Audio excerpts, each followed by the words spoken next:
Assalamualaikum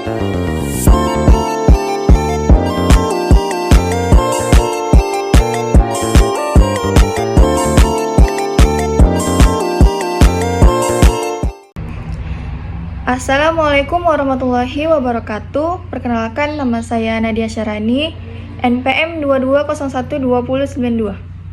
Nah, di sini saya akan membuat tugas kedua saya dengan mata kuliah pemrograman web. Nah, ini adalah tugas LMS yang kedua. Di sini telah disediakan kode membuat format susunan gambar menggunakan CSS model inline. Nah, tugasnya adalah mengubahnya menjadi model internal dan eksternal. Langsung saja ini kita copy kode program inline CSS. Nah, lalu kita masuk ke Notepad. Lalu kita pastekan. Nah, di sini sudah muncul kode program yang telah kita copy tadi.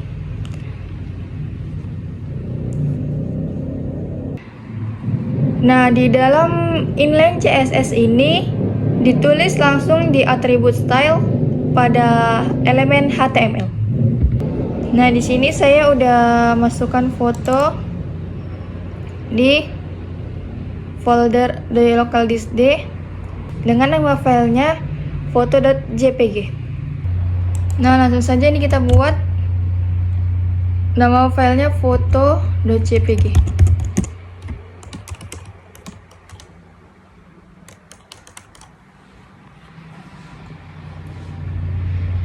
Dan ini juga kita buat foto.jpg.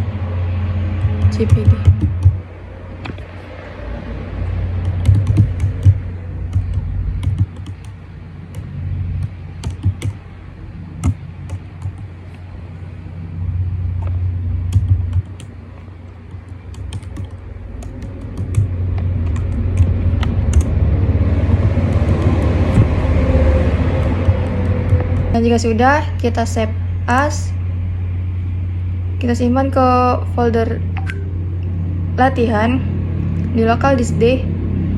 Namanya kita buat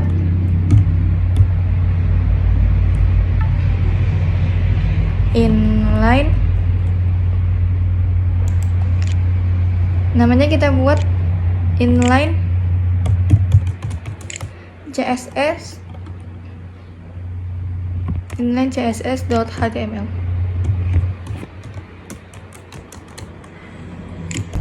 Nah, di sini sudah muncul kode HTML-nya. Nah, kita klik. Nah, ini dia hasil dari galeri gambar zigzag pada kode program inline CSS HTML. Jika sudah, kita kembalikan. Nah, yang kedua yaitu kita akan mengubahnya menjadi internal dan eksternal. Nah, di sini saya sudah ada kode program internal CSS dan juga kode program eksternal CSS. Baik, selanjutnya kita akan membuat kode program internal CSS. Nah, langsung saja ini kita kopikan kode program internal CSS. Lalu kita buka Notepad. Lalu kita pastekan. Nah, lalu kita pastekan kode yang tadi. Nah, ini adalah kode program internal CSS. Nah, di dalam kode internal CSS ini, CSS ditulis di dalam text style di bagian head dokumen HTML. Nah, lalu ini kita ganti nama filenya foto.jpg.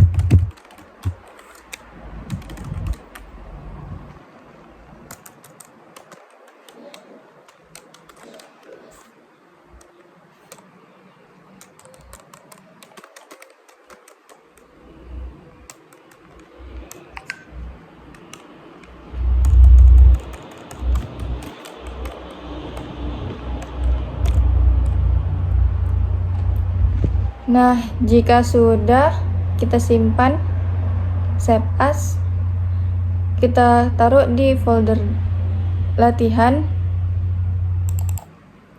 Nah, namanya kita ganti menjadi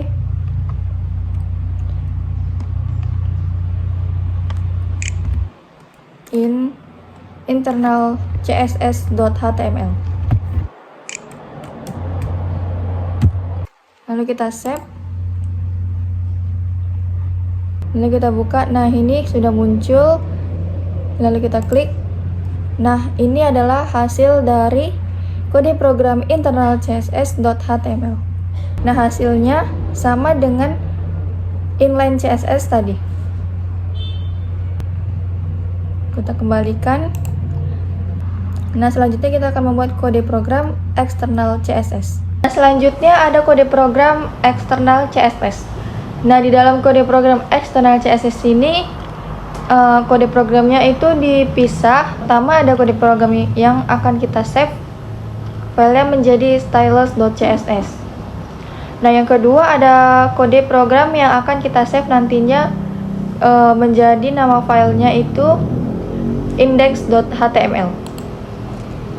Nah, langsung saja ini kita kopikan kode eksternal CSS yang pertama.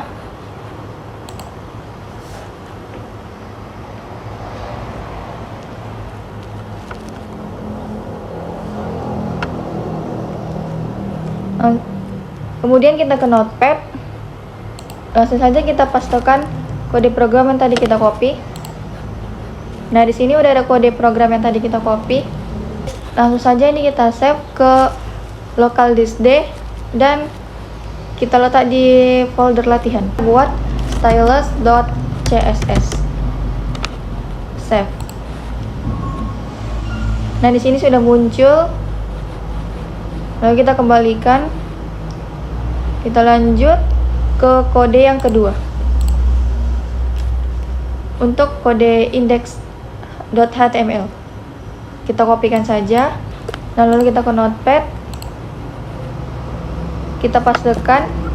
Nah, di sini sudah muncul kodenya. Langsung saja kita gantikan nama foto yang ada di sini menjadi foto.jpg.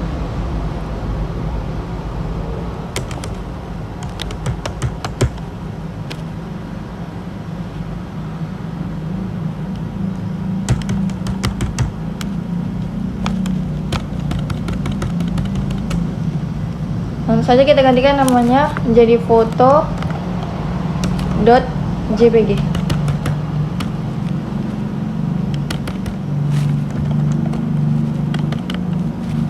Nah, di sini ada pemanggilan file yang tadi kita buat, yaitu stylus.css. Langsung saja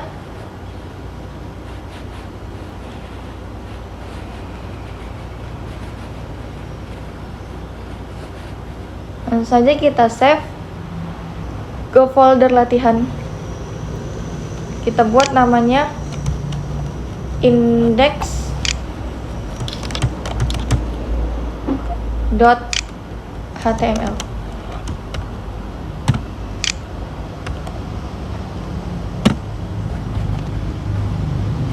Nah, jika sudah kita lihat di sini udah muncul. Lalu kita klik yang index.html. Nah, ini adalah hasilnya. Nah, ini adalah hasil dari kode program index.html. Hasilnya sama seperti yang sebelumnya, seperti inline CSS dan internal CSS. Baik, di sini saya akan menjelaskan tentang kelebihan dan kekurangan dari inline CSS. Kelebihannya yaitu yang pertama, cepat untuk penerapan gaya sederhana. Yang kedua yaitu berguna untuk pengujian cepat atau gaya unik pada satu elemen. Nah, kekurangan dari inline CSS adalah yang pertama, tidak efisien untuk gaya yang digunakan berulang. Nah, yang kedua, sulit untuk pemeliharaan karena gaya tersebar di dalam tag HTML. Yang ketiga, tidak mendukung fitur CSS seperti pseudo class dan media queries dengan baik. Nah, yang kedua yaitu kelebihan dan kekurangan internal CSS.